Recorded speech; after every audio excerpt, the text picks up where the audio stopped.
तारीख 11 मई। राजा रघुवंशी और सोनम रघुवंशी का परिवार बेहद खुश था। दोस्तों में उत्साह था।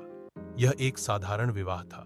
मध्य प्रदेश के इंदौर से मेघालय हनीमून के लिए गए नवविवाहित जोड़े राजा रघुवंशी और सोनम रघुवंशी की कहानी ने पूरे देश को झकझोर कर रख दिया। एक सपनों भरा हनीमून जो खुशियों का प्रतीक होना चाहिए था, एक भयानक त्रासदी और रहस्यमयी हत्याकांड में बदल गया। शादी के केवल 9 दिन बाद ही नया जोड़ा हनीमून के लिए मेघालय रवाना हो गया।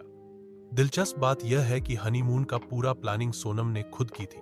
23 मई 2025 नोंगरियाट गांव पहुंचे। फिर लापता राजा और सोनम मेघालय के शिलांग में double decker living root bridge Nongriat गांव घूमने गए। यह वही जगह थी जो इस हत्याकांड का साइलेंट गवाह बना। उसी दिन से दोनों अचानक लापता हो गए। फिर न राजा का पता चला न सोनम का। परिवार परेशान हो उठा।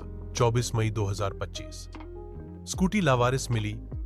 अगले दिन उनकी किराए की स्कूटी सोहरा के पास एक सुनसान जगह पर लावारिस हालत में मिली।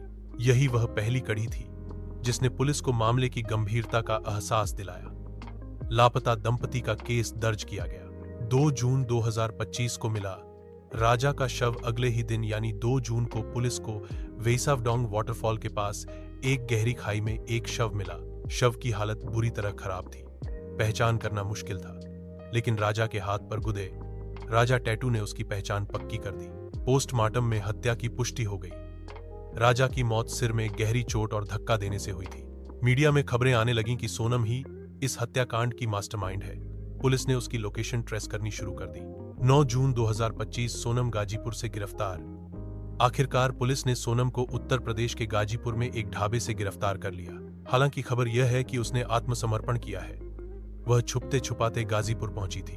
गिरफ्तारी के बाद उसे मेडिकल जांच के लिए भेजा गया और फिर पुलिस रिमांड पर लिया गया। पूछताछ में उसने कई चौंकाने वाले खुलासे किए। राज कुशवाहा का नाम आया सामने। चर्चा है कि इंदौर के ही रहने वाले राज कुशवाहा से सोनम का अफेयर था। दोनों का रिश्ता शादी से पहले से था। जानकारी के अनुसार सोनम को शादी परिवार के दबाव में करनी पड़ी, लेकिन वह राज के संपर्क में बनी रही। फिर दोनों ने मिलकर राजा की हत्या की साजिश रची। राज कुशवाहा को भी पुलिस ने गिरफ्तार कर लिया।